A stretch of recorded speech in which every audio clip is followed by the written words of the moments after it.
Positive behavior intervention and supports, PBIS, is a hot topic in schools. And as you, I'm sure, know, is required in many states and in all districts here in the state of Michigan where Star Commonwealth is located. And what I've found is that a lot of schools think that PBIS is exactly that, PBIS, and it's the same regardless of what school you go to visit.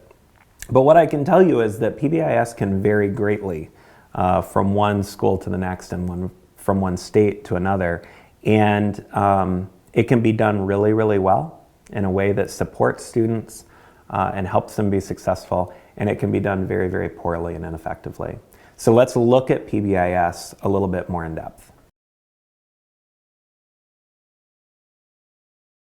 One common problem with PBIS systems is that a lot of times the goals that we set within those systems, whether that be some sort of a points total or a certain behavior matrix that we're looking for with students, is set at one threshold for all students to meet across the board, which is, as we know and as we've already learned during this course, is not appropriate within a trauma-informed setting because all kids are coming in at different places.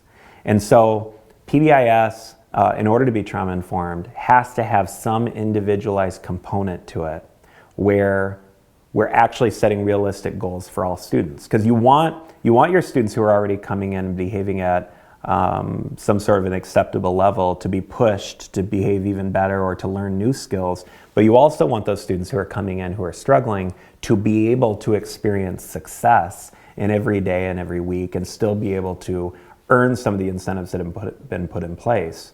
So if you remember when we talked about points, one of the things that I mentioned was this emphasis on measuring progress or growth. So think about your own PBIS system if you have one.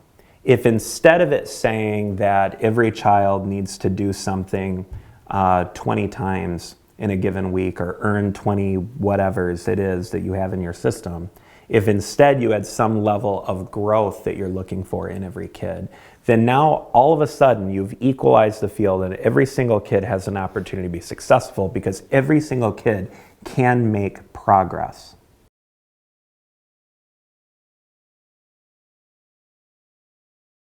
Another common problem with PBIS is the reliance on token economy models. X amount of, certificates or, fake money or whatever it may be that your system uses becomes, just like when we talked about points, kind of a system of winning and losing. And it also tends to It creates kind of two artificial mindsets, one for students and one for the educator. For the students, they get hung up on whatever it is that they need to do in order to earn those things, which tends to be pretty symptomatic, right? So they're looking for a specific behavior.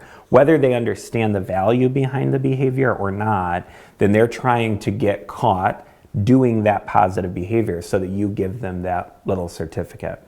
For those of us as the educators, it creates this artificial mindset of believing that we have a really objective system because you can count how many tokens or how many certificates or dollars or whatever the child has earned, but really is it objective? Think about it. If you have a token economy in your system, do some adults in your building give them out too freely, like inflationary spending of your tokens?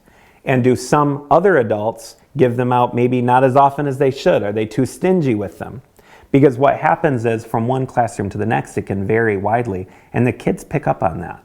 They pick up on which teachers give them out really easily and which teachers do not, which behaviors matter in your classroom versus those that matter in somebody else's classroom. So it's really not as objective as we think it is. And again, the hang-up becomes focusing on those little certificates, when really that's some sort of an extrinsic motivation that if all of a sudden we don't have the certificates, or if all of a sudden the student transitions to the middle school now instead of the elementary or to another district, whatever it is that we think we've gained with that student may be lost.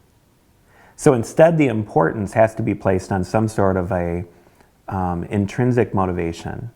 And for children that we've been talking about, who've experienced some level of trauma or toxic stress, have broken circles, for those students, it's connection that they crave. It's relationship. We have to build systems where the reward is even more connection, and building greater relationships with one another. And if there is a consequence, we're still engaging them with our relationship to teach them a different way of behaving or operating within our learning environment.